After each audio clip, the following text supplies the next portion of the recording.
నాకు సరిపడటం లేదు అని చెప్పి ఆ అందులోకి వెళ్ళి మళ్ళీ నా కులం నాకు కావాల్సిందే, నా కులంలో ఉన్న బెనిఫిట్ నాకు ఇవ్వాల్సిందే.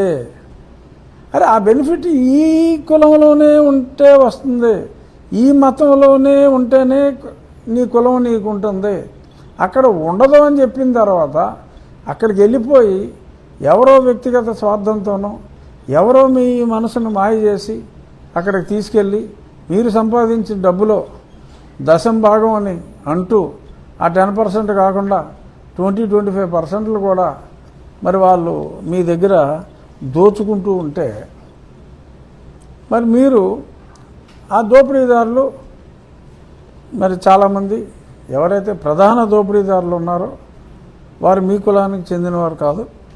అది ఒక వ్యాపారం మోడల్లో వాళ్ళు వచ్చారు. ఎందుకంటే వాళ్ళకి ఎటువంటి సర్టిఫికెట్లు రద్దు గొడవ లేదు కాబట్టి మీ వీక్నెస్తో మీ డబ్బుల కోసం మీకుండే ఉద్యోగ అవకాశాలని, మీకుండే విద్యా అవకాశాలని చెడగొట్టే పరిస్థితిని క్రియేట్ చేశారు. ఇన్నాళ్ళు కళ్ళు మూసుకుని ఉన్నారు, వాళ్ళ మాటలు నమ్మారు. ఎందరో రాజకీయ నాయకులు కూడా వారి వారి వ్యక్తిగత స్వార్థం కోసం, వారి వారి ఓటు రాజకీయాల కోసం మీరు ఏమి చేసినా ఎస్సీ చట్టాన్ని, అట్రాసిటీస్ చట్టాన్ని ఎంత దారుణంగా దుర్వినియోగం చేసినా మళ్ళీ మళ్ళీ మీకే మద్దతు ఇస్తూ మీ ఓట్ల కోసం చాలామంది నాటకాలు ఆడిన మాట వాస్తవం, అది ఒప్పుకోవాలి. కానీ మరి ఈరోజు పని జరగదమ్మా అని చెప్పి అందరూ తెలిసేసుకున్నారు.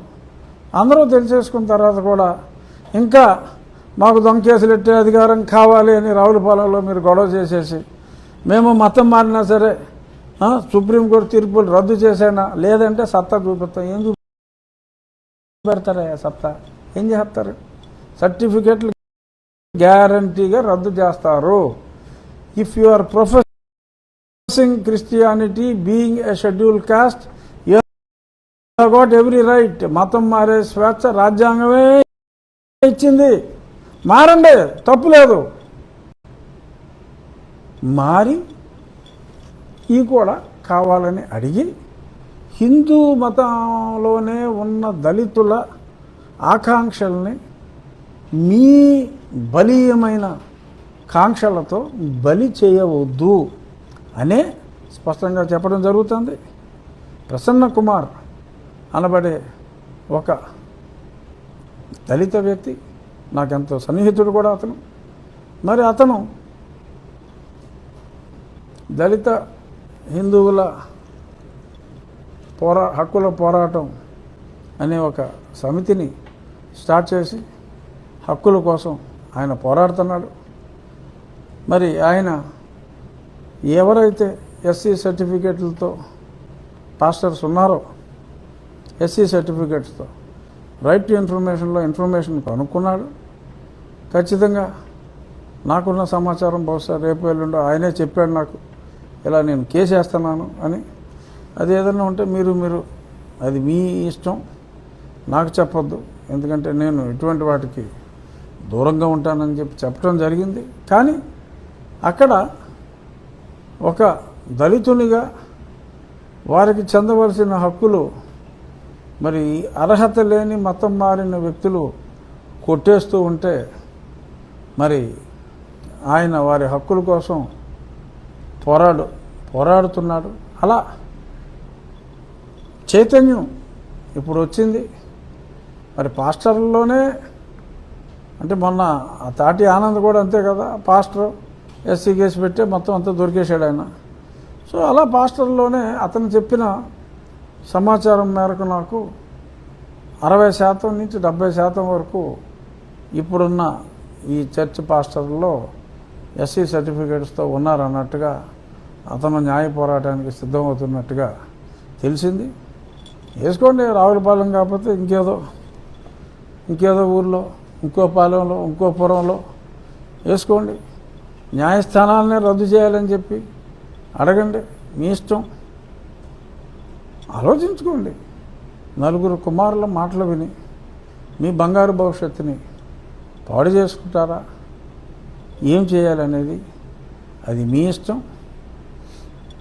ఇలా ఎంతమంది కుమారులు వచ్చి అసలు మా ఆకివీడులో గుడి, మా ఆకివీడు ప్రజాప్రతినిధులు అందరూ ఓవర్వెల్మింగ్గా మద్దతు ఇచ్చారు. ఎక్కడ చింతలపూడి కుమారు, రాజమండ్రి కుమారు, తిరుపతి కుమారు, ఇంకో కుమారు ఎక్కడ వెళ్ళాడు? బెజవాడ కుమారా? బెజవాడ కుమార్ ఎవరు? జడ బెజవాడ, బెజవాడ, మంగళగిరి, తాడికొండ కుమారు. వీళ్ళందరికీ ఏంటి సంబంధం అనేది నాకు అర్థం కావట్లా. మీ దేవుణ్ణి మీరు పూజించుకోండి. నాకులాగానే జడా శ్రావణ్ గారు చెప్పినట్టు చక్కగా అనుమతి తీసుకోండి, ఓ మంచి చర్చి కట్టుకోండి, పూజించండి. మేము మా ఊర్లో గుడి కట్టుకుంటున్నాం, రాములవారిని పూజించుకుంటాం. మీ నలుగురు కలిపి 4 ఊర్లలో కట్టుకోండి. నాకులాగానే లోకల్ బాడీ అప్రూవల్ తీసుకోండి, ఆ కలెక్టర్ గారి అప్రూవల్ తీసుకోండి, పూజించుకోండి, తప్పులేదు. అంతేగాని మాకు వీడోళ్ళు వాళ్ళు గుడి కట్టుకోవాలనుకుంటే నలుగురు మద్దతుతో కూడా తీసుకుని వాళ్ళు గురి కడదాం అనుకుంటే ఇలా కడతానికి వీల్లేదు, ఎలా కడతారో చూస్తాను అని చెప్పి తింగరగా మాట్లాడేయటం. 13 మంది ఇప్పుడున్న వైసీపీ కార్యకర్తల కౌన్సిలర్స్ని బెదిరించి ఈ కౌన్సిల్లో తీర్మానం చేశారని ఆరోపణ ఉంది సార్. ఇది కూడా నీలే నవ్వుతారండి వాళ్ళు. ప్రజాప్రతినిధులు, పైగా వైఎస్ఆర్ కాంగ్రెస్ పార్టీకి చెందిన ప్రజాప్రతినిధుల్ని ఎవరైనా బెదిరించగలరా? వారంతట వారు. ఇన్ఫ్యాక్ట్ ఒక ఆయన అయితే నాకు తెలిసింది, ఆయన మెడ్రాసులో ఉన్నా కూడా, అనారోగ్యంగా ఉన్నా కూడా, నా రాముడికి మందిర నిర్మాణంలో నేను ఉండాలి, మెజారిటీ ఉన్నప్పటికీ కూడా నా మద్దతు కూడా తెలియచేయాలి అని చెప్పి వారు వచ్చి మద్దతు ఇవ్వడం జరిగింది. ఇది శ్రీరాముని ఆలయం కోసం వారంతట వారు మనస్ఫూర్తిగా, మనస్సాక్షిగా తీసుకున్న నిర్ణయం. అసలు గుడి కట్టాలరా బాబు అని చెప్పిందే సాక్షి కదా. సాక్షి వైఎస్ఆర్ కాంగ్రెస్ వేరు కాదుగా, ఎంతో కొంత ఉందిగా లింకు. అసలు సాక్షిలోనే రామానికి దిక్కెవరంటే మరి సాక్షిలో రాసిన దానికి కూడా స్పందించి వారు మద్దతు ఇవ్వరా? దానికి నేను అసలు వేరే పార్టీ వాళ్ళని బెదిరించగలనా? నెంబర్ 1. బెదిరిస్తే ప్రజాప్రతినిధులు భయపడతారా?